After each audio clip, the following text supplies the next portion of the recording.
चारजना मित्र थिए, काग, मुसा, कछुवा र मृग।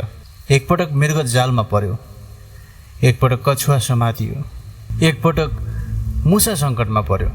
हरेक पटक बाँकी तीनजना ज्यान जोखिममा राखेर दौडिए। यो कथा हो साँचो मित्रताको, जहाँ माया शब्दमा होइन कर्ममा देखिन्छ। नमस्कार, मेरो नाम रमेश राजवानी हो। एउटा मिठो कथा लिएर आएको छु। जङ्गलको बिचमा एउटा ताल तलैया थियो।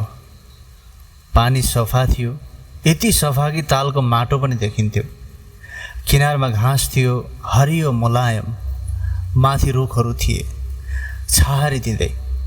बिहान कुहिरो आउँथ्यो, ताल ढाक्थ्यो र घाम लाग्दा हट्थ्यो, जसरी आमाले बच्चाको अनुहारबाट कपडा हटाउँछिन्। त्यही तालको छेउमा चारजना बस्थे। लघुपतनक कागको नाम थियो।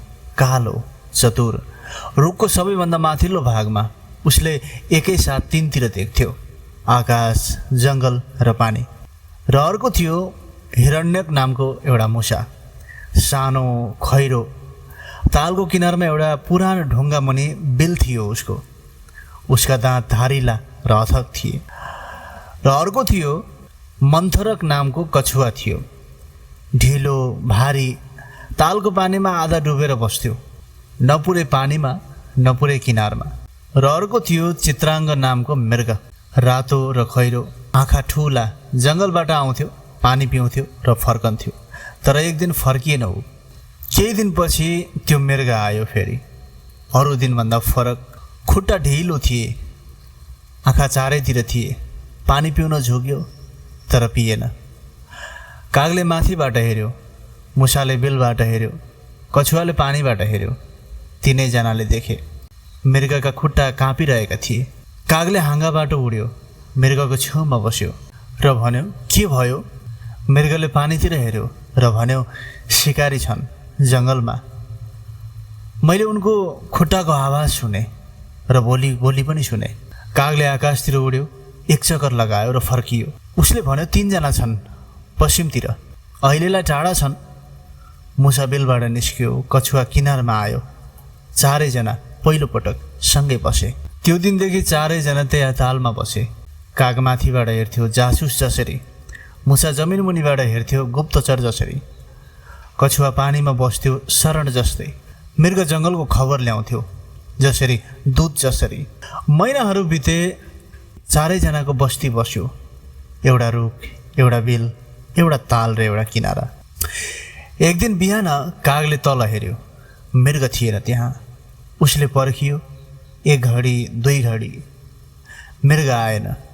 कागले आकाशमा उड्यो र जङ्गलतिर गयो। जङ्गलको एउटा खुला ठाउँमा जाल थियो र जालमा मृग फसेको थियो। चार खुट्टा बाँधिएका, टाउको झुकेको, आँखा ठुला, डरले भरिएका। तर चिच्याएको थिएन, किनभने चिच्याएपछि शिकारी आउँछ भन्ने उसलाई थाहा थियो। कागले उडेर उसको नजिकै आयो, मृगको छेउमा बस्यो। त्यसो भए रुक, म हिरण्यकलाई लिएर आउँछु। मृगले आँखाले मात्र जवाब दियो। काग उड्यो, तालतिर गयो। हिरण्यक, मृग जालमा परेको छ। मुसाले बिलबाट थुत्रो निकाल्यो। उसले भन्यो, कहाँ? पश्चिमतिर दौड तिमी। मुसा दौड्यो। कछुवाले यो सब सुनेको थियो। ऊ पनि हिँड्यो किनारमा। कागले हेऱ्यो र उसले भन्यो, मन्थरक तिमी नआऊ, ढिलो हुन्छ, शिकारी आउन सक्छन्। कछुवाले कागतिर हेऱ्यो र भन्यो, साथीको सङ्कटमा ढिलो चाँडो हेर्दिनँ मैले। हिँड्यो आफ्नो गतिमा। मुसा जालसम्म पुग्यो, मृगलाई हेऱ्यो एकपटक, अनि दाँत लगायो। पहिलो धागो काट्यो, दोस्रो धागो काट्यो, तेस्रो पनि काट्यो। मुसाका दाँत रोकिएनन्। मृगका खुट्टा एक एक गरी मुक्त भए। मृग उठ्यो, खुट्टा थरथराए तर उभियो। कागले आकाशबाट चिच्यायो, शिकारी आउँदैछ, पश्चिमबाट दौड।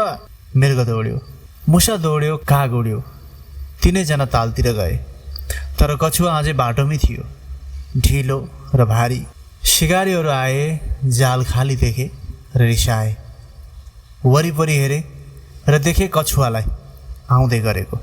शिकारीले कछुवालाई समात्यो, कपडाले बाँध्यो, काँधमा हाल्यो र हिँड्यो। तालको किनारमा तीनजना थिए, मृग, काग र मुसा। मन्थरक थिएन। कागले आकाशतिर हेऱ्यो, मुसाले जमिनतिर हेऱ्यो, मृगले जङ्गलतिर हेऱ्यो। तिनैजना चुपचाप। मृगले भन्यो, बिस्तारै म उसलाई ल्याउँछु। कागले भन्यो, कसरी? मृगले आँखा चिम्ल्यो। 1 सेकेन्ड। सिकारी नदीको बाटो हिँड्छ। नदी किनारमा म अगाडि जान्छु, ढल्छु, मरे चाहिँ गर्छु। तिमी मेरो छेउमा बस र टाँचिरहे चाहिँ गर। सिकारी देख्नेछ, मलाई समात्न आउनेछ। त्यो बेला मन्थरकलाई भुइँमा राख्नेछ। मुसाले बुझ्यो। त्यही बेला म मन्थरकका बन्धन काट्छु। मुसाले भन्यो।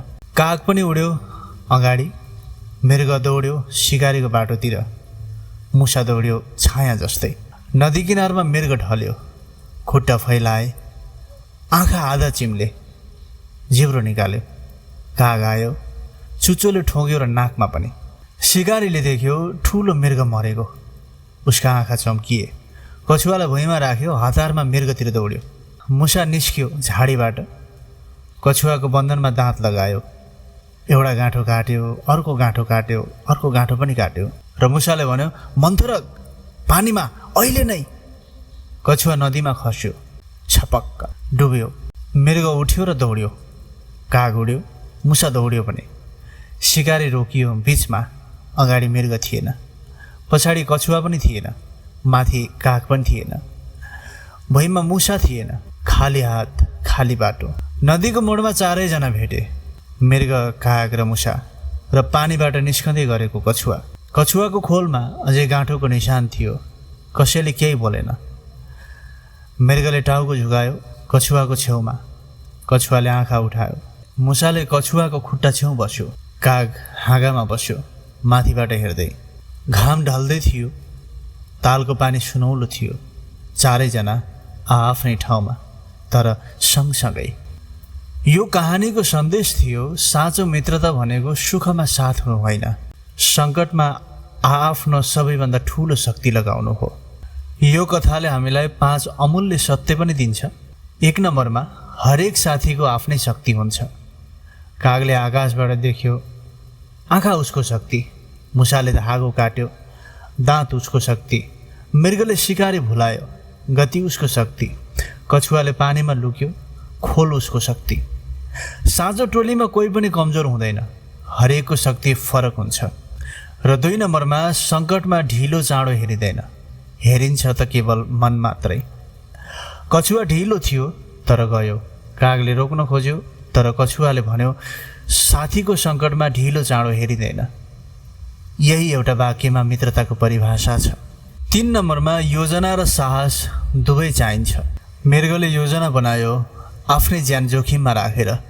साहस बिनाको योजना कागजमा मात्र हुन्छ र योजना बिनाको साहस अन्धकार दौड हो। र 4 नम्बरमा, साना हातले ठुलो काम गर्छन्। मुसा सबैभन्दा सानो थियो, तर 2 पटक उसैले बजायो, पहिले मृगलाई, पछि कछुवालाई। संसारमा साना मान्छेको काम हुँदैन भन्छन्, तर यो गलत हो, हुन्छ सबैभन्दा जरुरी। र 5 नम्बरमा, मित्रता माग्दा पाइँदैन, बाँड्दा पाइन्छ। यी 4 जना फरक फरक जनावर थिए, आकाशको, जमिनको, पानीको, जङ्गलको। तर एकले अर्कोको सङ्कट देख्यो र दौड्यो। मित्रता जात, रूप, आकार हेर्दैन, हेर्छ मात्र मेरो साथीलाई के चाहिएको छ यति बेला। तपाईँहरूलाई कस्तो लाग्यो यो कथा सुन्दा? केही सिक्नुभयो या सिक्ने मौका मिल्यो भने आफ्नो प्रतिक्रिया दिनुहोला। के सिक्नुभयो? फेरि अर्को कथामा भेट हुनेछौँ। त्यति बेलासम्मको लागि बिदा हुन चाहन्छु। नमस्कार।